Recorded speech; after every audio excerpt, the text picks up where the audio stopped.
I'm Lori Gelman. I'm Catherine Marion. How are you today? Very good. Look, we're so fancy today. What's I know, going on? dressed in black, I little know. va-va-voom Ooh la la. going on. That seldom happens, let me just tell you. Our moms are getting settled in the playroom with Nanny Robina, also wearing black. Also wearing black. Look at that. Wow. It's kind of odd, huh? We're all in black today, and I've got little Lauren here. She's not in black. She's not in black. Thank goodness. No, I don't like to see babies in black. She's all pretty and they're big. too little. Although, let me tell you, I used to dress Misha in black because she was the fattest baby ever, and black is slimming. So You did not. She was the fattest baby ever, though. Okay, that's scary. All right, you want to know what else is scary? Do you have a slow cooker? Yes, Okay, actually, we do. Do you use a slow cooker? No. Okay.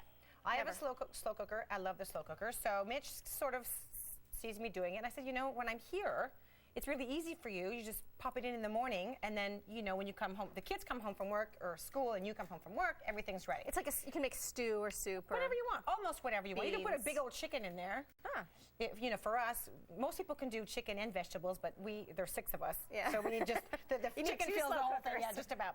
So and he's actually been really good at it. Oh, good. The kids have been loving it, what he's doing. Well, this week he decides that he's going to invent a recipe. So he calls me on the phone.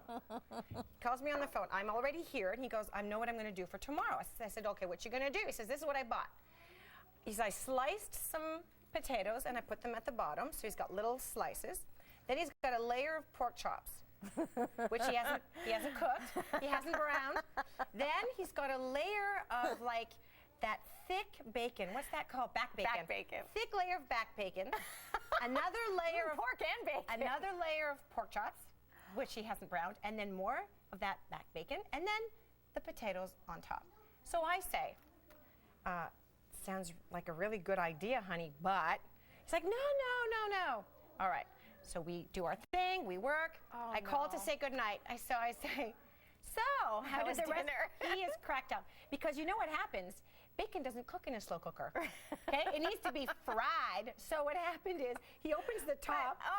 I know. He opens the top, and the potatoes are all there. And when he meant to move them, they were floating on a River of grease. River of fat and grease from the pork chops and the bacon that just all mushed. And he's like taking out the bacon. It's like a wet noodle. Oh, no. Doesn't cook. So the kids didn't like the meat so much. Apparently the potatoes were kind of yummy. So that was his. And he's like, I guess you were. Couldn't say Right, that I was yeah. right. You know what I'm saying? Poor Mitch. But that's the man. I want meat. Yeah, but you know what? Can I tell you, one of the great things about Michael, my husband, is that he does cook. And a good cook. I'm more like the Mitch who tries to experiment. And when I first started having to make dinner for everybody, you know, because we all wanted to have family dinner every night when the kids got a little older. One night I was talking to him about a week into it, and he said, I said, any requests for dinner tonight? And he goes, anything without barbecue sauce, because I would put barbecue sauce on everything. Whatever I made, I was like, oh, let's put some barbecue sauce on Okay, that. Michelle does that. Oh, You two really are. He's like, you know, I know. Oh, I know, barbecue sauce. So true. Are you kidding me? It saves any Barbecue- bad cooking. He puts barbecue sauce on everything. And I would serve the same vegetable. I'm trying to go green beans. I would serve green beans every single night. 'Cause, like, I couldn't think of another vegetable. He's like, broccoli, asparagus, cauliflower, you know, name it. No, we don't do. If he's cooking, there are no vegetables. I know, I Unless can't it believe comes you in a just can. did meat. Just Yeah. meat? Well, he's like, isn't potato a vegetable? Well, not when it's soaking in Really? fat for 8 hours. It's a starch. That's what it's been. And then the worst part is, That's cute. I said to him, like, did you have to chuck it all? Did you throw it all away? He goes, yeah, no, we didn't eat it, so I kept some of it. For what? Because you think when I fly home, I'm going to want to taste some of your concoction? Yum, yeah, I yum. don't think so. Not so much. I don't blame you, No. that's for sure. All right, let's get on the Money Minutes. All right. We have a fantastic nanny in our house, and I know I say that a lot. Yes. This is our third one, actually. Ah. Alice was our first one. She Yes. stayed with us 5 years. She moved back to Ireland. Emily was the next one. That's right. Her husband got a job in North Carolina, so she had to move after 2 years. So now we found our third, and I think one of our best nannies, truly. Her Ah. name is Maggie, and you know, we need her for different reasons Have now. I met Maggie? I don't think you have. Okay. She's awesome. Here she All is. right. Remember our first nanny, Alice? She was with us for 5 years, and the girls loved her. But when she moved back to Ireland, we hired Emily, and once again, we found someone we all loved. So when Emily told us she was leaving, I just knew we'd never get lucky 3 times in a row. But I was wrong, because surprise, we found Maggie. Maggie. Yeah, it's right. Look. You see, the girls are older now, so even though they still need a lot of love, what we all really need is help with our busy lives. 6:30. I'm not sure Jamie can make it. How about 7? I physically can't be in 2 places at one time, but Maggie has the whole thing worked out. Okay, this isn't gonna work because Jamie has piano at exactly the same time that Misha has her little acting class. Well, why don't you take Jamie to piano and I'll take Misha to Broadway Babies, and then you'll also need to pick up some milk. Okay, thanks. You see, she really is part of the family now. She's so great, and I realize most That's moms do that awesome. without a Maggie, but I'm really lucky I have one because I work as well, and it's hard. To Can keep I have a everybody Maggie? I know you. Tell me where to go. Tell me what to do. Tell me when we're out of milk. I love it. She's the greatest. Speaking of nannies, we have our own Nanny Robina. Yes, we do. She's in the playroom today, and she's going to tell us how to stay sane once our kids start saying, why? But why? But why? Why? It never stops. No, it doesn't. She's going to tell us how to deal. Design diva Heather Smillie turns to Bill Robertson from Paint Tech to help a design-challenged mom with a lesson in painting a room. Then Dr. Dave Greenberg will join our moms to talk about their children's tummy troubles. And if you're not sure when to call 911, Dr. Dave will also be helping us recognize the signs of a medical emergency. There you go. And from ET Canada, reporter Kim Dion is here. She's a world traveler, so she's going to show us her tips and tricks for packing right. Right, and then Catherine and I are going to face off to see who can pack a better suitcase. Now, does packing right mean packing light? No. After the, I'm so going to get you on this. Now you'll see. I'm going down. I'm going to surprise you. Nanny, after the break, stay with us. Down, baby. I'll surprise you.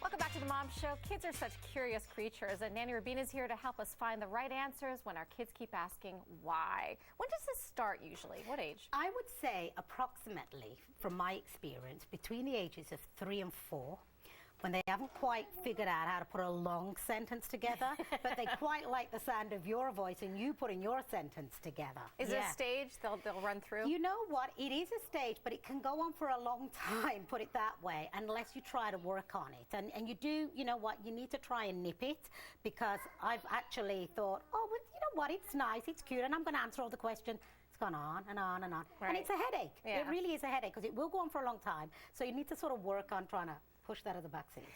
I mean, is it bad to just not answer, or do you always have to give them the right answer and all the information that they're asking you know for? what, if you start asking your child why and they don't answer, you wouldn't like it. So, you know, you give them the right answer, because I'll tell you something.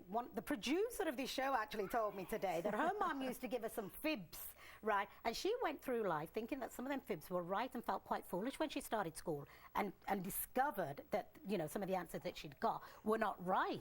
Oh, like when you bite your nails, a hand will grow in your stomach? That one that I told everybody? Yeah. Oh, I can remember my mom saying, you know, you eat an apple, you eat the pitch, you'll have an apple growing, an apple tree grow, you know, and you do those little things. But when a child does ask why, they're very curious, and it's also a very, you know, it's a good time to actually educate your child, because they want to know things at this stage. So, you know what, use it to your benefit.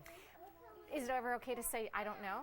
Absolutely. I'll tell you, that's a conversation stopper right there. No, I don't know. You're never getting sick of asking. You know what? Absolutely. Because, I mean, is it okay for your child to go through life thinking you're perfect and you do know everything? And it's okay to let them know, because they're gonna come up against those things in life that they don't know everything. So I think to actually tell them, you know what, I don't know. It's perfectly okay. Yeah. Now, is that the type of thing where you then take them to the internet or to some books and say, well, let's look it up together? Absolutely. Because you know what? For one, I actually had a child ask me something I don't know about is trees. And I guess they'd been to school and they'd had this lesson on trees. And she goes, so, you know, Robina, what is that tree? And I'm like,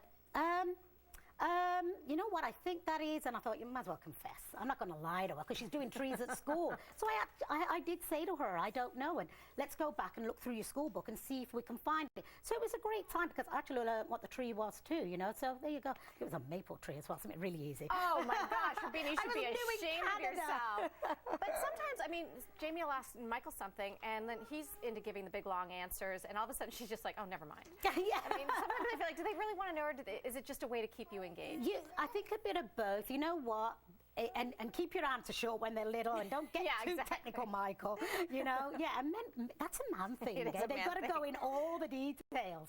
I think once they've got your attention, they quite like that idea. And also, Laurie, it's a time when it tends to be not just a one-on-one, but kind of a mature thing when you go down that road of why, because you're answering them directly as well. And I think it's a nice time. So, yeah. definitely. Good bonding time too, huh? Absolutely. Yeah, you know what? Keep it a special time and work on that happening. You know, if you're going to go and look things up, work on it being a special time with mommy or daddy to look up those things that you don't know.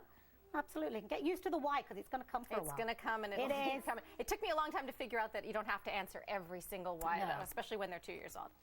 Thanks, Nanny. Always a pleasure. You're welcome. We are going to baby diary time now. Kat, what's up today? On today's Johnson's Baby Diary, we're seeing how mom Erica is learning to squeeze in some me time while juggling her toddler Nate, her husband Dwayne, and being back at work.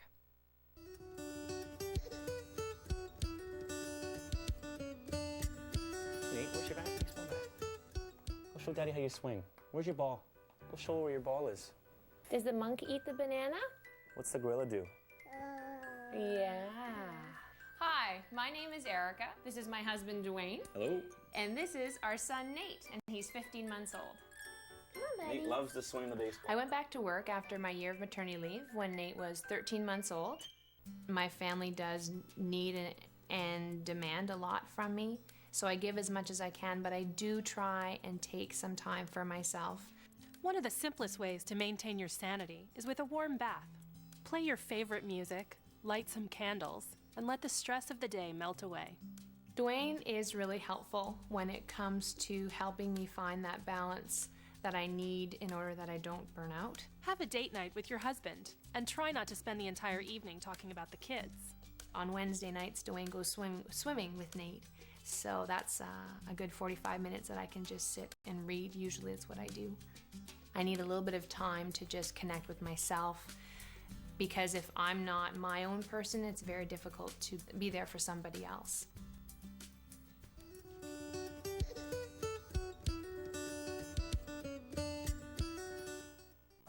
Want more of The Mom Show? Catch all the tips, tricks, tools, and show highlights by visiting slice.ca. Closed captioning of this program is brought to you in part by Lil Ones. A little yogurt with DHA and whole milk every day is good for your little ones and makes them happy too.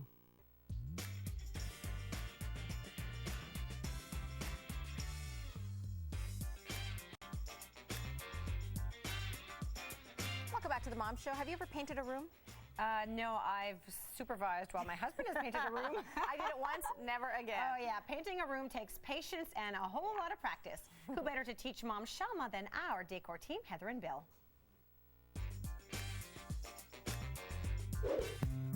So Yasmin, what do you think we should paint your room? I think color? pink or purple or... Yasmin, what about this color? I like it. Why don't we do it? Yeah, lilac.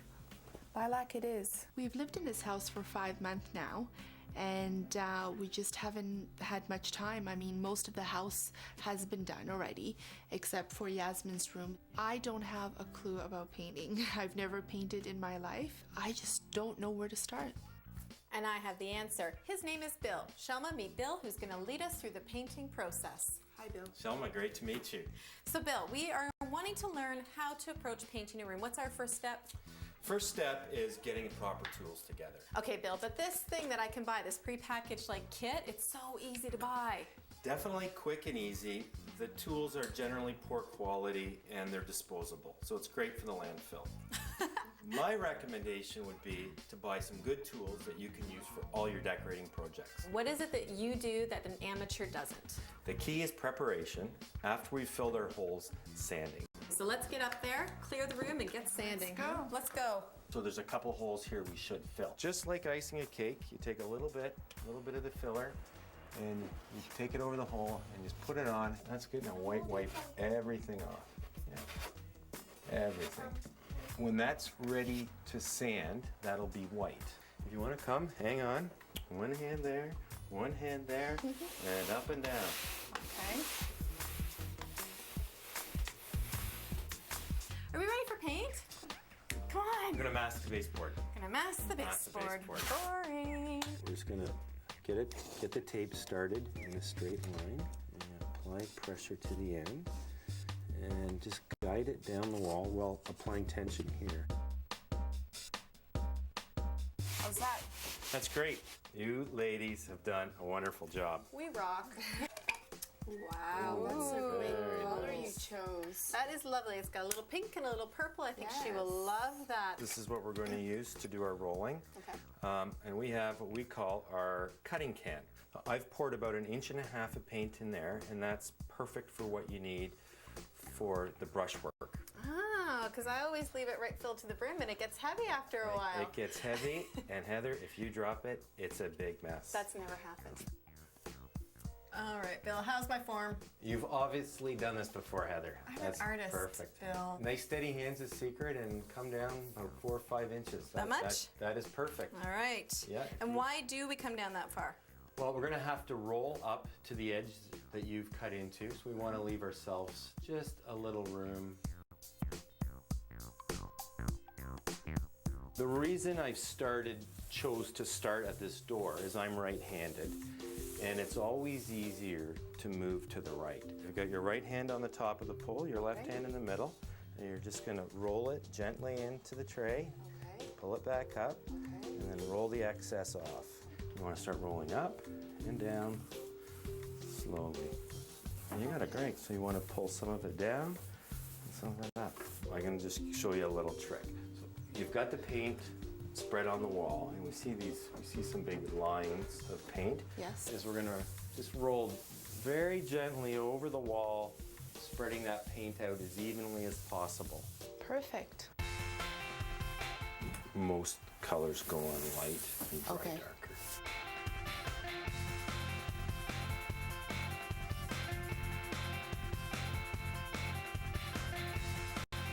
Here, high-five me. Yasmin, 2 questions. How much do you love the color of your room? I love it so much. Yeah, is it perfect? Yeah. I like it too. Second question, how proud are you of Mummy for painting? Very proud. Next time my husband decides to paint, I think I'm going to join him. I've got a little gift for you as the first graduate of Painting 101. So next time you take on a project, you got a couple tools to get started. Thank you. You're welcome. Feels so great. That's really adorable. You know, talk about patience. You have to be a detail-oriented person. Yes. Loads of patience. I can handle this part. It's the cutting around the edges drives me nuts, and then all the taping takes forever. Once that's done, which, Mitch, you're welcome to do, I'll do the middle part. Good deal. There you go. Okay, when we come back, Dr. Dave Greenberg is going to join us on the couch to talk tummy troubles with our moms.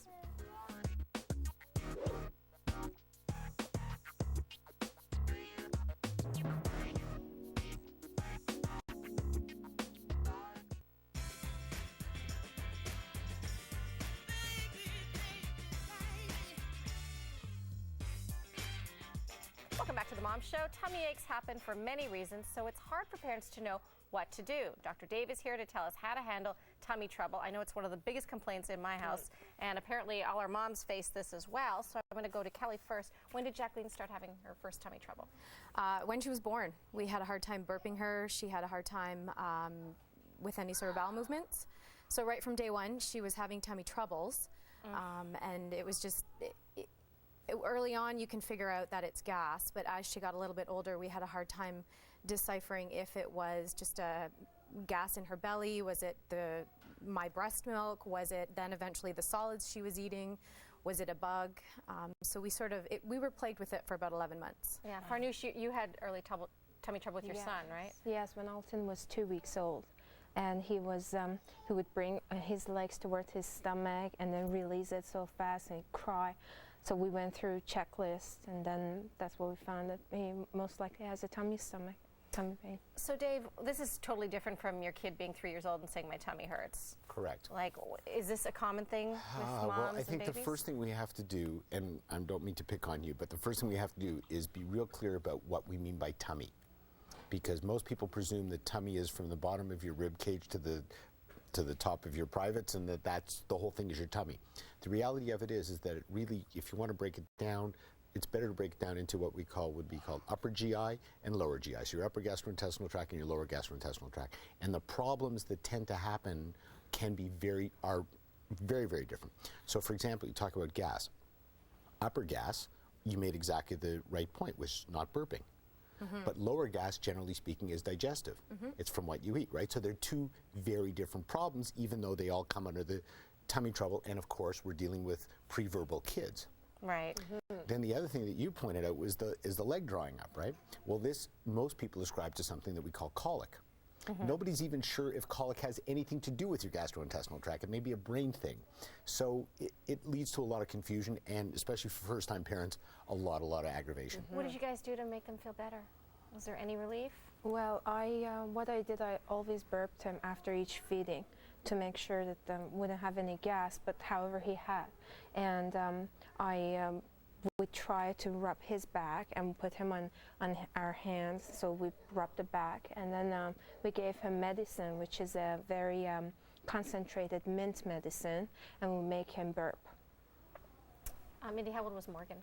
Morgan it was after we started training her. So we had started training her shortly after 2, and by about 2.5 we realized that something wasn't right. Like when she first started training, she went fine. She would go to the bathroom on the potty, and she trained very well. And up until then, we had no problems. And then all of a sudden, she would just sit on the floor. And I'd noticed she hadn't been going to the washroom, and she would sit on the floor and cross her legs and say, "Go away, poop, go away, poop, go away, poop." So we knew something was wrong. What do you think happened? People had told me that she probably had a painful bowel movement that made her not want to go, it made her afraid of the toilet. So we just didn't know what to do, because we were thinking if it was something psychological. So we tried laxatives. We tried. Laxatives on 2-year-olds are so harsh. Horrible. Too. Yeah, and I was really worried, because I'd gone on the internet and heard all these horror stories about how their children had gotten reliant on laxatives. And at one point, she was actually throwing up because she hadn't gone for so long. And so we took her to the hospital, and they gave her an enema. Which that'll make her happy. So then every time she went to the washroom, she would say, "No, Mommy, don't put water in my bum," and it was horrible. We went through a horrible when they ordeal. put a little girl like that through an enema, do they put her to sleep or not even? No, they made me hold her down. I don't know. I've never had to. Yeah, no, you just hold her down, and she was scared to go. She was very scared to go. Yeah. David, what do you do? Well, here's the thing. There's a couple again. So now we're at the next phase, which is the potty training phase, which is constantly problematic. Not constantly, often problematic. First of all, I don't remember having gone in a diaper. Thank God, and hopefully many years until I do, if ever. Never say never, Dave. Exactly. I'm hoping not to. Whoever they are, say that it's much more comfortable to have a bowel movement in a diaper than it is to sit on a toilet. So that's the first thing. It's less comfortable to sit. That's thing one. Thing two, there's this whole psychoanalytical thing about separation and not wanting to give up and those kinds of things. But leaving that notwithstanding, then there's the pain thing. And the other problem that happens with sitting on a toilet is that their diets are changing around the same time. Okay? So they're taking in probably less fluids than they used to, and a lot of the stuff they eat is constipating. Kids are eating bananas all the time, for example, right? A lot of kids are eating rice, these kinds of things. So then they start having these hard bowel movements, and it hurts. And occasionally, it hurts us, yes, exactly. And occasionally, but we understand that it's important and that it's going to go away. And occasionally what will happen is, or not rarely, parents will come in and talk about blood. And what will happen is you'll get what they call a fissure. You'll actually get a little tear. Well, every time you go, it creates more tear or exacerbates the tear. One of the things that you said that I just want to be clear about is that this laxative dependency thing, I'm not that fussed about that. And there are a couple of things that we give kids that are actually quite palatable. One is something called lactulose, which goes in juice. And then there's this mineral oil that tastes like raspberry jelly. It's really quite yummy, actually. So you've been using it, Dr. Dave. Well, we used to get samples in the office, and I would taste it. It was quite good. So yeah, so there are ways to do it but it's important to get their stools really loose, so at least that it doesn't hurt. But Mindy, you just went to the doctor and found out that there was more to Morgan's story, right? We did, actually. We found out that it had something to do with her internal. Everything is kind of misplaced. To speak about it technically, she got pictures out for me, and most women, her anus and her vagina are too close together. They're supposed to turn this different ways, and they actually turn the same way, which is causing a whole bunch of problems internally because it creates a pocket, and so everything sits in there. And also her bear down muscle, which we as women use to give birth, is not grown together. So when she pushes, just her stomach pops out. It doesn't actually push her bowels. So she's having problems in 2 different ways. And she also has this dimple at the top, which indicated to the pediatrician that her spine hasn't grown completely. It doesn't come all the way down, which could be affect. My husband was born with spina bifida occulta. So what is she going to have to do? How is that going to affect her? We've recently, a few months ago, been put on a PEG solution, and it actually has helped. She goes very regularly now. What's a PEG solution? PEG solution is what you take before you have a colonoscopy. I knew I heard it before. Before you have bowel surgery. Right. It's basically a chemical solution that you drink it, and it clears your bowel out. Yep. And again, if you can handle the taste of it, it's very, very, well, very now that effective. she's able to go easily, she's not afraid of sitting on the toilet anymore? No, she actually for a while was going in her pants, and I was just letting her, because if she would go, she would go. For sure. And the doctor explained that because of the way everything is placed, to bend forward makes it easier to go. So, but now she's been going, now that everything's coming out fine, she's been going on the toilet. Good for and we're so happy for Jacqueline, that. you said you didn't have much trouble after the first year, but then more recently she's been complaining about a couple of months ago, now that her vocabulary skills are improving. Did I call you Jacqueline? Yes, That's you your did. daughter's Yes, name's yeah. Kelly. Sorry. I was like, so now she comes and says, I have a tummy ache in my belly. And I've had a hard time. She has some older children at the daycare that she goes to who are 5 and 6 years old, so they can communicate a lot easier when they do actually have a tummy ache. I'm not sure if she's just repeating what people are saying or what kids are saying, or if she really does have a tummy ache of some sort. And because we had problems, we tried all kinds of things to get her to have bowel movements up until about 11 months. And so I'm on the fence as to whether she's just repeating something or does she really have a tummy ache of some sort. Quickly, Dr. Dave, what do you think? Constipation until proven otherwise. Okay. That just is. And that's been our biggest battle. Right. Yeah. That's no question. Okay. All right, thank you so much. Stay right where you are. After the break, we're going to be back with more from Dr. Dave and our mom. Stay with us.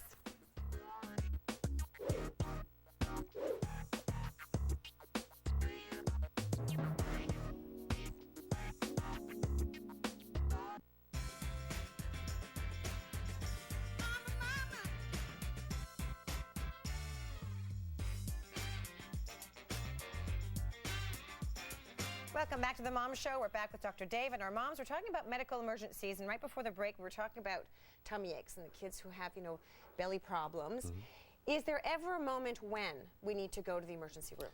I'm now going to teach the parents of Canada a very, very important lesson. Go for it, Dr. Dave. We're ready. If your kid's complaining about their tummy and you want to make sure that it's not their appendix, this is not foolproof, but it's pretty close, okay?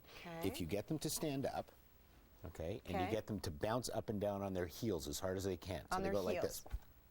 Okay. Without raising their toes. Without raising their toes. Okay. If that makes it worse, go somewhere. If it has no impact whatsoever, it's probably not their appendix.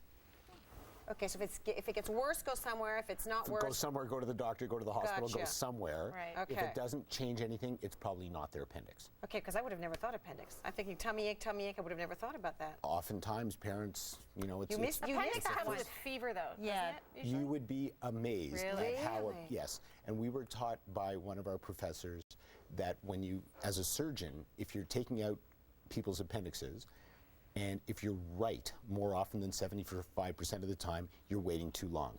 Wow. Because people still die from ruptured appendixes. Yeah. Wow. Or appendices. Okay. So. Oh, fancy words, Well, Dr. yeah. Dave. Oh, there you go. Okay, let's switch the topic over. We're going to put tummy aches aside, and now we're going to talk about when and when not to call 911 or go to the emergency room. So we're going to throw a quiz at you, and of course you can give us all the right answers. I'll give you my answers. Dr. Dave has all the right answers. All right, so to the moms I ask, is it a medical emergency if, oh please, your child gets a cut? No. It depends on how deep it is. It depends. Dr. Dave's favorite answer in the world. It depends. Depends on how deep and what else. I don't know how much Just blood. like real estate, baby. Location, location, Oh, location. yeah. Where it is makes a big difference as Okay, well. so tell us where, not like dangerous. I'll give you the one that fools everybody, right? Head cuts bleed like stink because of the weight, because there's lots of blood vessels, and it's the nature of the muscles to pull the cut apart.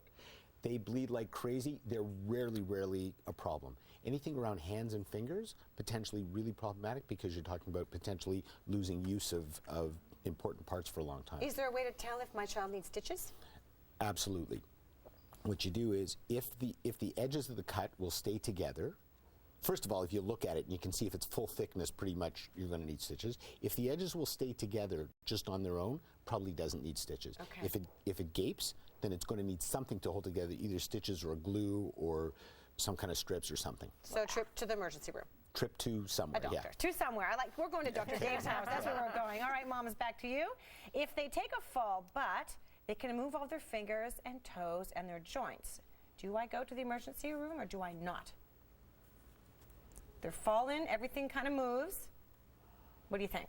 I just would want to make sure there's no head injury. So there's movement, but what about cognitive? Excellent answer. Head and necks are what you're worried about. The neck, you're more or less reassured by being able to move all their body parts. Head injuries, one of the best ways to find out how important it is, and again, kids, it can be tough, is asking them if they remember what happened before they fell. If they can't remember how they fell, then they need to go to the hospital because it means that they lost consciousness. Okay, what about a sprain? How can you tell? Because some kids get up, they start walking around, and you don't, and it's only like 5 hours later, it's a balloon around their ankle. Right, exactly. And we know that the swelling maxes out between 48 and 72 hours later. So especially if it's an ankle, the best thing to do, or fingers or anything that's going to have an impact on their mobility or their schoolwork, get ice on it fast. Never more than 20 minutes at a time, but get some ice on it quickly. Here's something else. We're just talking about falling. Kids fall all the time. You know, they climb up 2 steps, then boom, they fall over. Can I safely say if they're just going to fall from a step or 2, no big deal. Nothing bad's going to happen. Or could something bad happen even if it's a little fall? Yes, something bad could happen just from a little fall. Really? Well, sure, it depends what you fall on. Depends what body part's leading. At least one of you had a broken wrist or forearm when you were a kid from falling off something relatively small and had a green stick fracture. We talked about those before. Yeah, so bad stuff can happen from relatively small heights. All right, okay. Alton actually fell down from his chair when he was 5-6 months old, and it was about 20 centimeters high from the floor, and I got so panicked. I was wondering, should I phone 911 or not, but I phoned my husband, and he said he's on his way coming home. So what I did, I phoned emergency, and emergency said they don't deal with young child like that. So I phoned Children's Hospital, and they went through some questions, and they asked what type of floor was it and how bad he fell. And I had to watch him for 48 hours and wake him up every 2 hours. He fell at on his night. head? Yes, on his back. Okay. So, and then everything was fine, but we had to have him in our room to just watch him. Yeah, there you go. That proves the point. Exactly. All right, let's switch it up a little bit. Do we or do we not call 911 or go to the emergency room if we think our child has food poisoning? We suspect our child had food I would. I'd be there. Yeah, I'd be you'd there all too. be there? I Yeah. think I would too, but I think they'd have the flu before I'd know that they had food poisoning. Okay, so the first thing is, and I should have said this right from the get-go. If you're ever not comfortable for any reason, go. Go to the emergency. Yeah, don't stay home because Dr. Dave said it's not a big deal. Okay? If you don't feel comfortable, just go, okay? Food poisoning is a little different than other kinds of poisoning, right? So if you know exactly what it is that they ate and they start getting vomiting and diarrhea, again, it's either going to be food poisoning or it's going to be some sort of viral gastroenteritis. Bottom line is you have to keep them well hydrated. When kids can't keep fluids down, so if it's coming out both ends, right, and they start to get, and especially with the little ones, that needs to go just to get them rehydrated. Okay, so my kids just went through all of that. They couldn't keep anything down. For how long, That's though? that was my question to you. If I figure if it's 24 hours, because my son says I haven't eaten one day, so 1 day is okay. You're 11, 1 day is okay. You're 11. But You're 11 months. That's it. Okay, Right. That's my question. Yeah, big difference. Big difference. Big All right, difference. so And one of the keys on the little kids who can't tell you, look for tears and look inside their mouths and look and see if their mucous membranes are dry. If they have no tears, they're not peeing, and their mucous membranes are dry, and they have this sort of drawn look, go. Don't pass go. Don't collect $200. All right, go. this last one happened to me. If they stick something in their nose, I don't know. My son stuck something up his nostril, all right, or their ear. Do you or do you not go to the emergency room?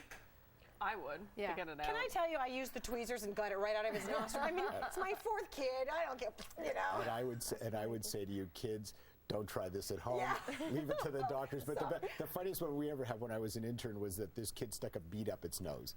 And the parents were, oh, look at, they're freaking out. And I said, hang on one second. Went like this, said to the kid, blow, caught the bead. And they're like, I could have done that. I said, yeah, I know, but I'm a doctor, so I was $200, please. Bingo. Right. All right, so Not let a this professional country. do it. Yeah, exactly. Last question before we go. What if your child swallows something other than food? So let's say a toy or a coin or your diamond ring. Watch their diaper. Watch the diaper. Watch the diaper, she says. Yeah, it has to do with the size and the shape. Yeah. Okay. If there's a chance that it's going to get stuck, that's one thing. And if it's a chance that it's sharp and it may perforate their bowel on the way through, like a safety pin or a toothpick or those kinds of things. But if it's round and it's relatively smooth and you can watch their diaper, you know, and go for it. On the other hand, if it's a chemical or a poisonous That's plant, a whole different that's story. something else entirely, And isn't always it? better to ask. There you go. Thanks, Moms. Thanks, Dr. Dave. Always a pleasure. And on today's House Call, presented by Children's Motrin, Dr. Dave visits Mom Karen. She's looking for some tips on managing her daughter's fever without losing her cool.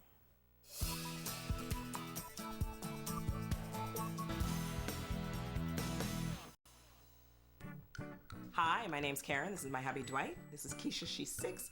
And this is Camila, she's 2. Okay, keep rolling it. Make this one. Here you go. Thank you. You're welcome. Wiggly, wiggly. Hi! Hey, mommy's on.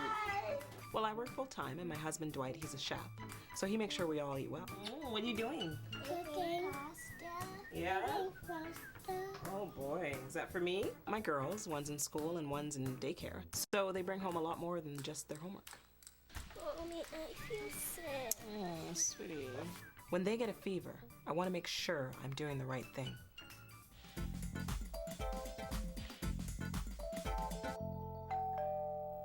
So, Karen, what do you do when Keisha has a fever?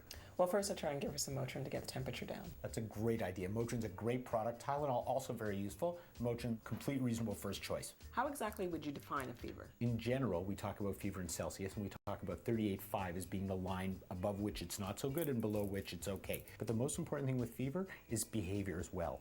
You have to look at the whole kid. So if you'll see a kid whose temperature is 38.6 and they look like a wet rag, I've also seen kids whose temperature is 40 where they're playing nicely, so you have to take that into account as well. What would be the best choice for me to take her temperature? There's a forehead thermometer, there's an underarm thermometer, there's an under the tongue thermometer. This is my favorite, which is an ear thermometer, and I'm going to show Keisha exactly how we do this. Just put it in your ear and we go 1, 2, 3, and bingo, and that gives you a temperature right there, which is great. So what would be the overall process for treating a fever? Always have to start with something to reduce their fever. Motrin's a great choice. Tylenol as well. Fluids, also really, really important. It's all about comfort at this point. And if the fever lasts too long, you better make sure that you want to call a doctor.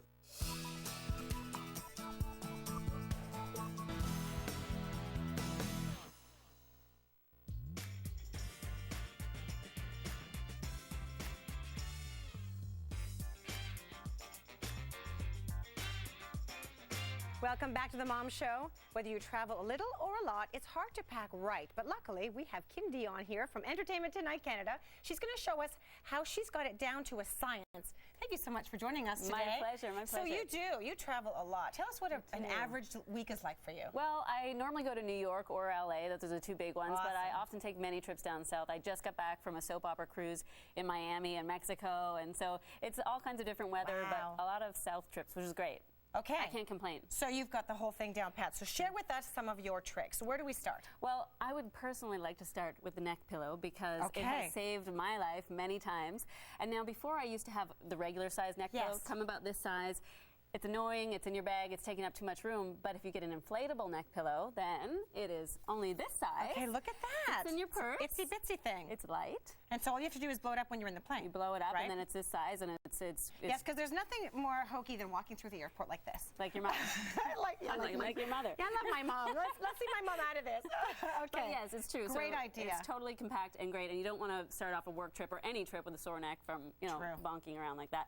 Which brings me to my next tip, which is having a permanent packing list. This is something that a lot of people don't do, and the night before you're kind of scribbling down what you should take, and often you forget little things like razor blades or just little annoying things that you want to have in the room. I have a list, and people tell me I'm a little, woohoo, what do you have a list for? But it's a peace of mind. You don't have to think about it. You don't have to wake up. Like I often sit in bed going, did I forget something? Did I forget something? So if you have that list, you can just tick it off every time, add to it. Add to it, exactly. If you learn along the way that, actually, I don't need to bring high heels. I only need flip-flops for this trip. Oh, aren't those the best trips? They are the best Yeah, trips. those are the good trips. Yeah. All right, so have a list. Keep your neck protected. Next.